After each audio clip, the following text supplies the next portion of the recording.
Hi, I'm Don Cantor, a former co-director of JLIC at Johns Hopkins University and current director at the Richmond Jewish Learning Experience in Richmond, Virginia. And I'm Alex Ozar, co-director of JLIC at Yale University, and this is the Torah JLIC Podcast. JLIC supports thousands of young Jews in their college years and beyond, providing them with the nourishment they need to sustain an upward trajectory of Jewish commitment and growth as they enter the broader world. And the animating engine of that effort that has always been and will always be Talmud Torah, high-level, richly meaningful, thoughtfully creative Torah learning, ambitiously attuned to the realities of where our students are. On the Torah JLIC Podcast, we hope to share some of that Torah with you. Thanks for listening. It's 1 p.m. on July 30th here in Richmond, Virginia and New Haven, Connecticut. It's 8 p.m. on July 30th in Israel, as Tal Attia has yet to wind down her day. Tal Attia is JLIC's Chief Operating Officer. In addition to overseeing the operations of JLIC, Tal drives the recruitment and replacement of JLIC's all-star staff, which includes my wonderful co-host, Rav Alex Ozar. Tal served as JLIC director at Brandeis and Binghamton Universities with her husband, Isaac. After learning an MMY, she received a BA in psychology from Yeshiva University and an MA in nonprofit management and leadership from Hebrew University.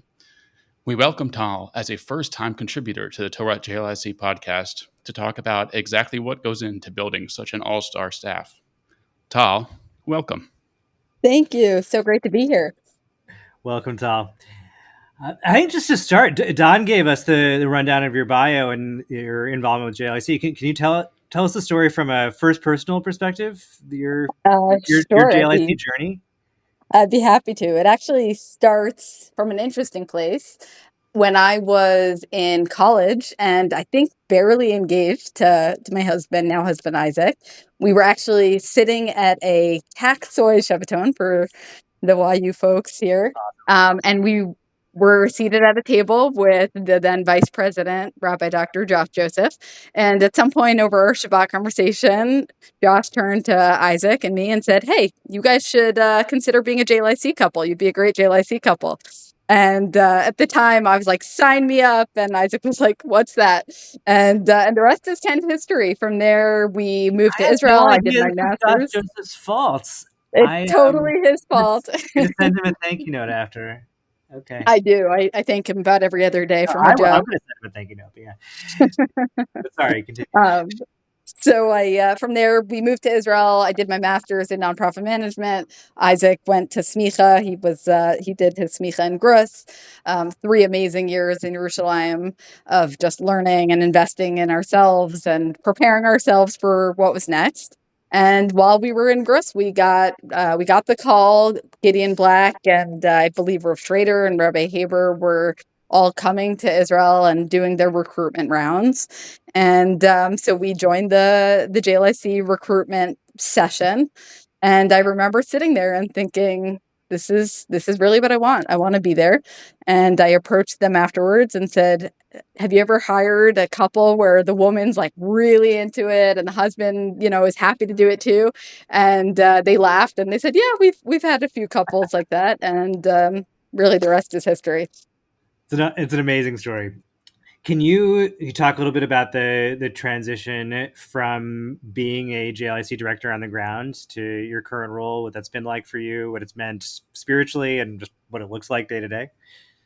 Sure.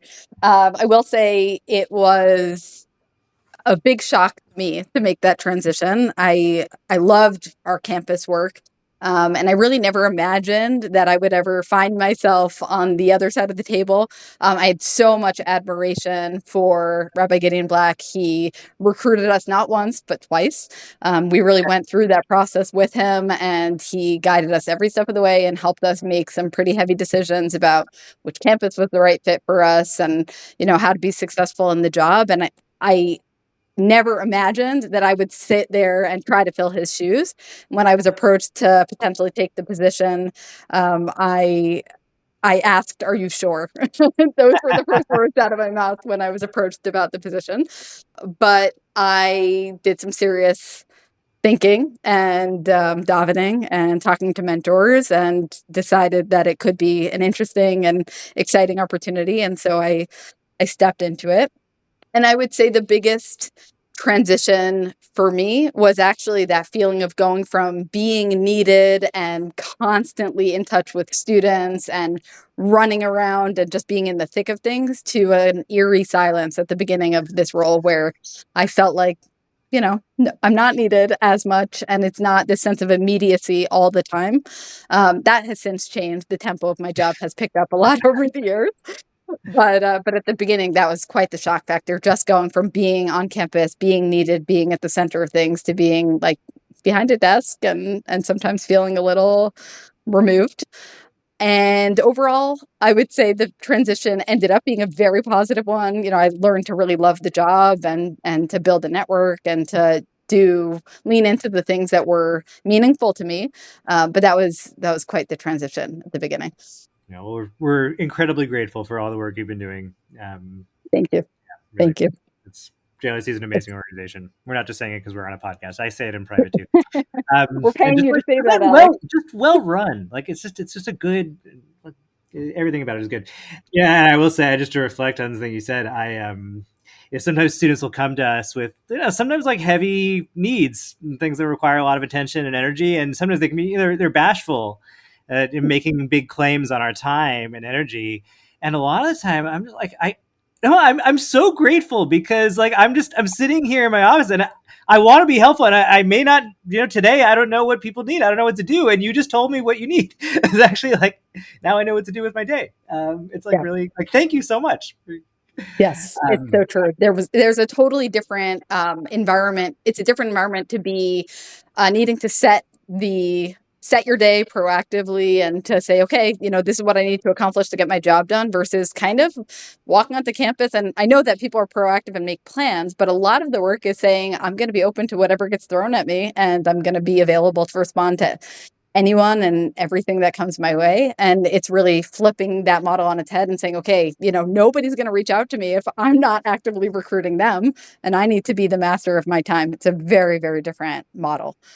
Yeah. So Tal, I know from just like the sheer volume of both like intra-organizational messages that go out and also personal direct messages that go out in the middle of the year asking if we know anybody who might possibly, theoretically, hypothetically be a viable candidate to become a JLIC director, and can we please pass on their names? And I know this takes up a huge amount of your time. Would love to hear just what it looks like, and what some of the challenges are, and what some of the opportunities are of finding every year finding the next cast of JLIC directors. Absolutely. I will say first and foremost that despite it being a huge amount of time and energy, or maybe because it's something that I love. And, the cliche about work not being work if you love it, it's really true. I wake up in the morning and I'm so jazzed and inspired by the people that I meet and the opportunity to help bring them to the Klal, and that really keeps me going. So despite the immense effort that it takes, it's something I'm really proud to be involved with, and I'm grateful that I have that opportunity. I think that's just important to be said. I think one of the pieces of this puzzle is, when you look at what my job title was when I first started in this role, I was the director of recruitment and leadership development. And something that I've really leaned into over the last few years is that there's a really big difference between recruitment and leadership development, and they can be in service of each other. It's not just about finding people who are ready for the job and interviewing them and placing them. There is a lot of work to be done on the back end of actually nourishing and developing and almost creating the people who are going to be right for the job. And so a lot of the work that I do, which people are surprised to hear, is I meet with people years and years and years before they're ready to ever step foot onto campus, before they're even considering stepping foot onto campus. And the first person who taught me to do that was Josh Joseph. When he approached us before Isaac had smicha, before I had my master's, before we were really thinking about our professional next steps, he said, this is something you should consider. And he planted that seed. I've really taken that model and I've run with it. I meet with people in their senior year of college. I meet with people in their first year of smicha or master's programs, and starting to plant those seeds early, starting to help them conceive of themselves as people who can do this kind of work. is a really big piece of the quote unquote recruitment process. There are not enough Jewish leaders just to, pluck them out from wherever they are and place them in a job. So we need to do our heavy lifting on the nourishment and the development of that pipeline. So I think that's a big piece of the puzzle. Another piece of it is just being really open to the possibility of anyone and everyone being a good fit. When you said that I run around asking, do you know anyone who could possibly be a good fit? I'm not just saying that out of desperation. I'm saying that because we have our picture of what a good JLIC director looks like. And then there's the reality of you meet a couple and they have some of the right qualities, even if they have none of the experience. And that can really be harnessed and turned into something great. So a lot of my work is also just keeping as open a mind as possible and imagining the possibilities.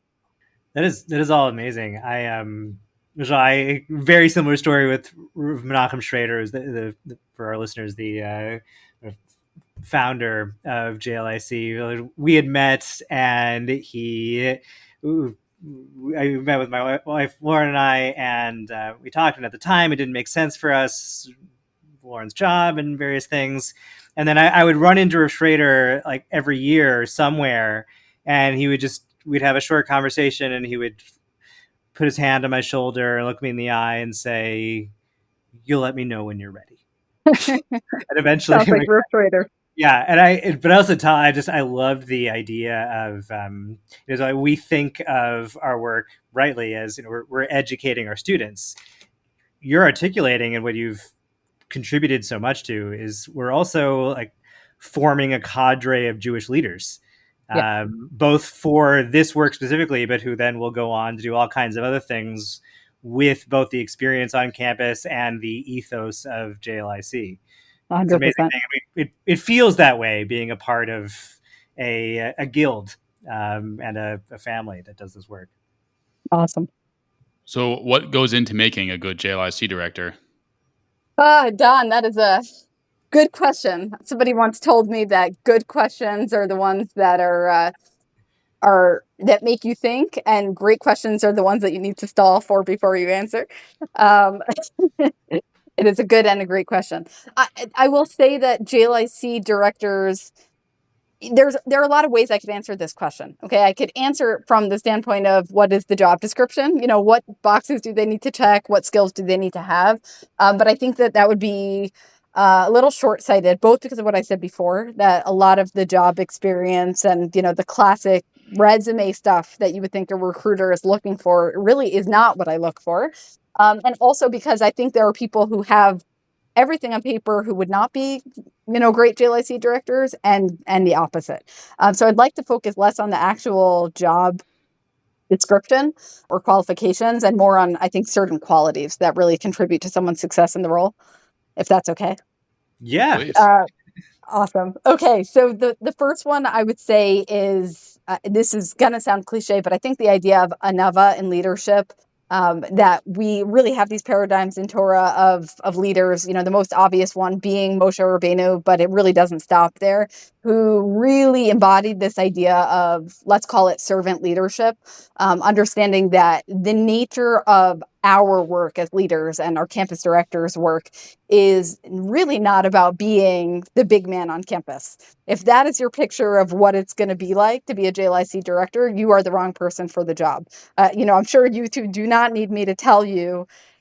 The first thing I tell prospective directors is, if you think you're going to get up and give a drasha every Friday night, you're sorely mistaken. It might be a year before you've gained enough trust with the students and integrated yourself enough with the student leadership to be giving a consistent shiur, or to be, really out there doing what you imagined you might be doing. And that is part of the work, is just being as integrated as possible, empowering the students, giving them the space to really thrive and create the campus that they want to see and the community that they want to be part of.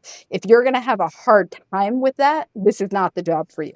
I see the knowing smiles over there. It's so critical for these for candidates to understand that they have to flip this model on their head of what leadership is going to be about. They need to meet the students' need. They need to be serious about empowerment. And they need to understand that no matter how amazing their, let's say, shiur or event might be, they're going to be creating a 10 times bigger impact if they empower a student to create that shiur or that event, even if it's a subpar one, than they would be if they just got up and knocked it out of the park themselves.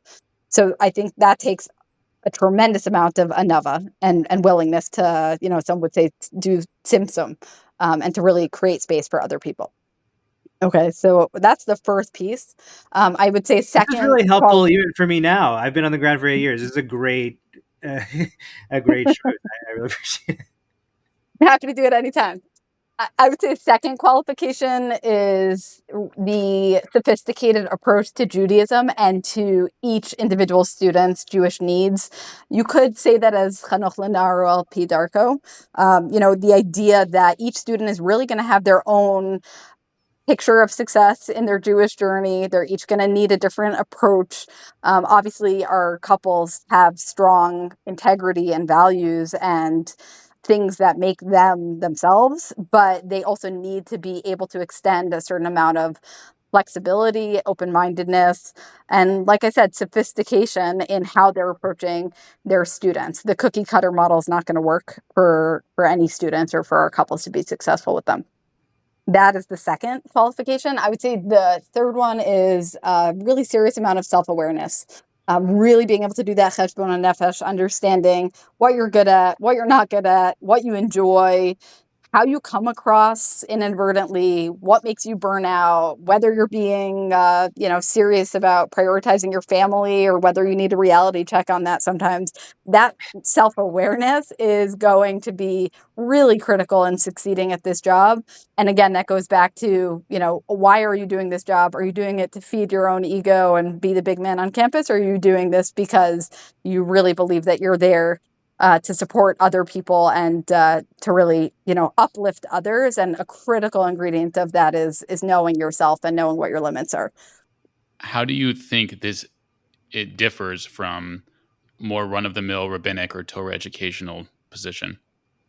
That is also a good question. I think there are some of the practical ways that it's different. I think something that actually I remember Rabbi Black saying to us when he was interviewing us for the position was that there are many roles that you need to grow into and that there's a career trajectory. If you want to be a pulpit rabbi, most likely you're going to start out in an assistant rabbi position, and then you're going to work your way up. You might even need to take a few positions until you really land that big pulpit that you want to be in.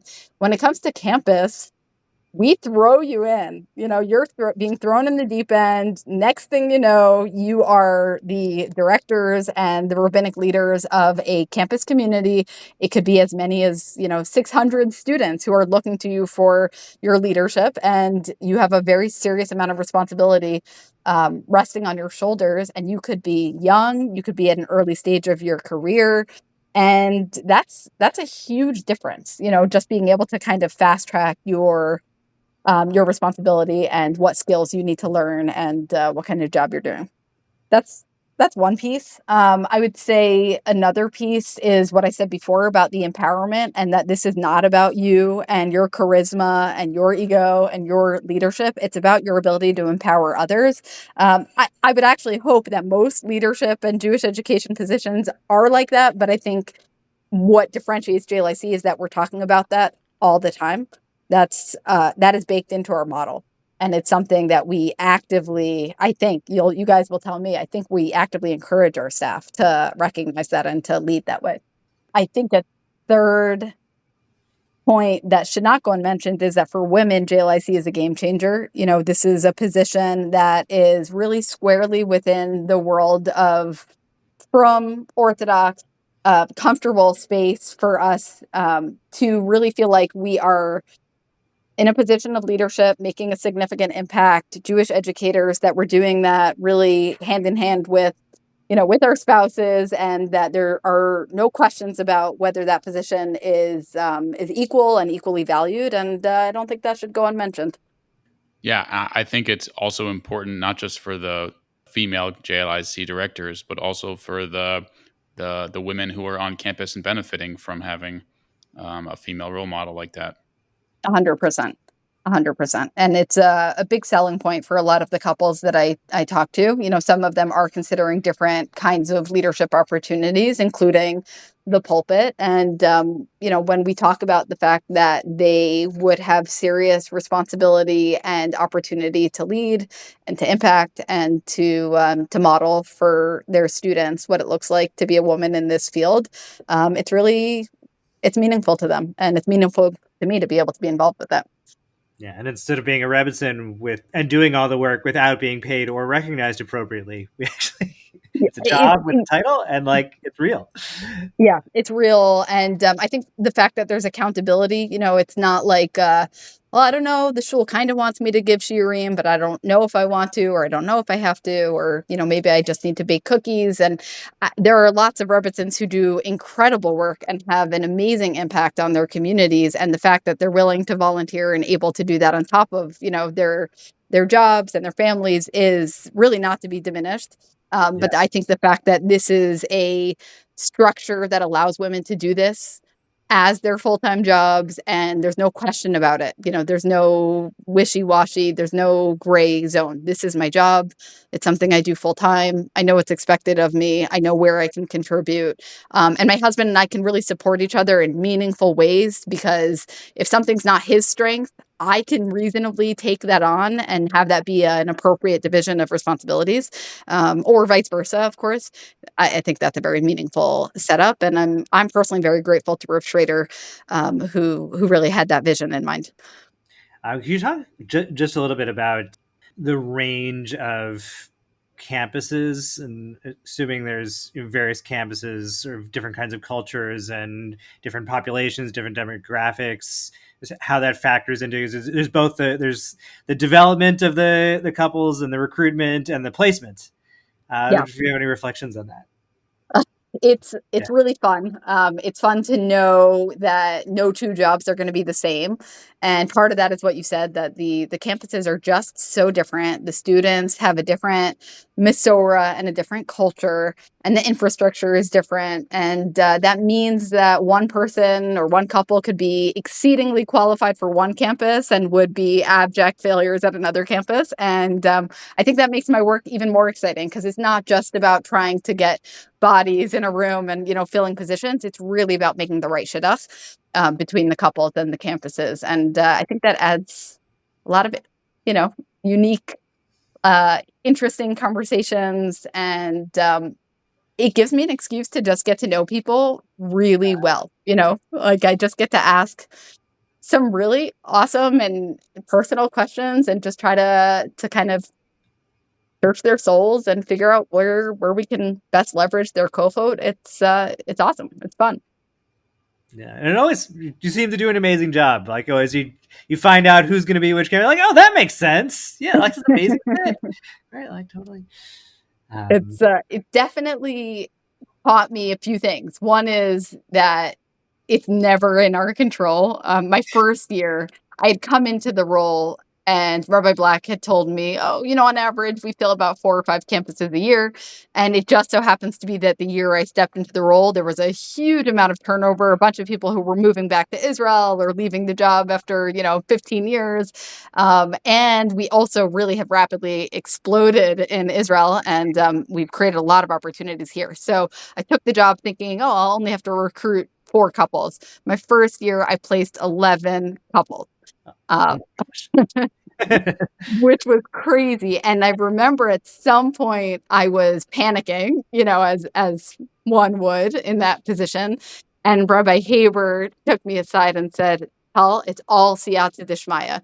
You think you know who should go to what campus. You think you know how this should work out. You make your list of, okay, this campus, that candidate, this is the pecking order, this is who we're going to prioritize. And it's never going to work out exactly how you think it is, but it's going to work out. And I needed to hear that, because, it's who fits at what campus. Yes, there is some some involvement on my part trying to understand who they are and where they might fit. But at the end of the day, it really is siyata d'shmaya, and I see that people land where they're supposed to. Tal, can you talk a little bit about the retention question, about once you get the right couple of the right campus, how you keep them there, and how JLIC thinks about that? It is a great question, and a very important one. It's actually a question that I think is, I don't want to say plaguing, but it's plaguing the Jewish world in general. This question of how do we make sure that talented, dedicated people are staying in the world of Jewish education, communal work, and that we're really keeping that pipeline alive. And it's something that I think about all the time. I would joke that, if I could do my doctorate on one thing, it might be on the Jewish pipeline question. So you heard it here first. I do think I don't know what we do, but I do think for JLIC, the question is partially a technical one. What would it look like to really extend people's time, on a campus? If the campus is in the middle of nowhere and we hired them and they already have, a kid or two, what does it look like to really ask them to continue to be Moser Nefesh, and now they're sacrificing their kids' chinuch or their social lives or their Shabbat environment? Those are really tough technical questions. But I think it would be short-sighted to stop there. And a lot of what we also talk about is how do we keep people feeling nourished in the job? How do we help people really moderate their tempo in the job? I think Sharona Kaplan is the one who always says that it's not a sprint, it's a marathon, right? And if this is going to be a 10-year marathon, that's very different than if this is going to be a 3-year sprint, and how you pace yourself and how you throw yourself into the work and how you balance your family with all of that. It looks really different if you're thinking about staying longer. So those are a few things I think about. But I think it would also be short-sighted to stop there, because retention is not just about keeping people in their current jobs. It's also thinking about how do we help them identify where they want to go next, and how do we help them take their unique interests, passions, kochot, and apply them to another area where they can really meet a need for the Jewish community, whether that's within JLIC or within the broader OU or, the broader Jewish world. And a lot of what we try to do within JLIC is to have open and honest, soul-searching conversations with our employees about, who are you? Who do you want to be when you grow up?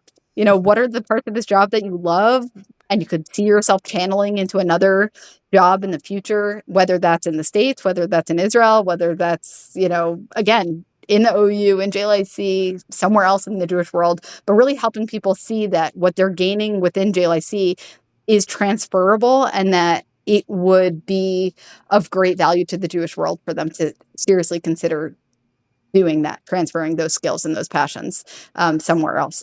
So retention is, in part, yes, I would love for our couples to stay for forever, for 10, 15, 20 years, as long as they're feeling energized and ready to meet the challenges of the job. But I also feel like it's a serious win if somebody leaves a JLIC job and moves on to another one because of the conversation we had.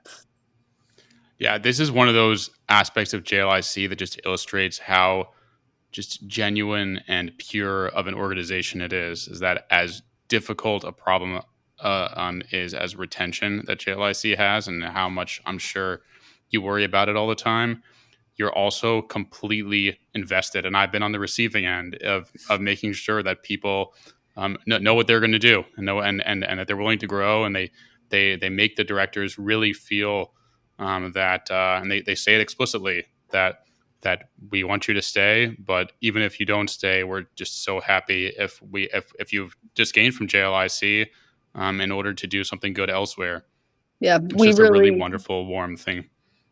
I'm so glad that you've experienced that. And I think it all starts from really from where the whole interview and recruitment and placement process begins, which is that we just try to get to know each person for who they are, and try to see where they can, best be applying their kochot and their interests. So from the very beginning, that's the ethos. And sometimes that means applying their kochot to one of our campuses. Sometimes I've had interviews where I've said, listen, you're lovely. I think that I have a better opportunity for you, and it's not within JLIC, and I'll pass them along to another department or, another organization. And I really want people to land where they're supposed to land and where they can be most effective. And I know that that's really baked into the JLIC ethos from day one. Tal, this has been amazing and eye-opening, even for me, who's been here for now, who's going to year 8. Thank God.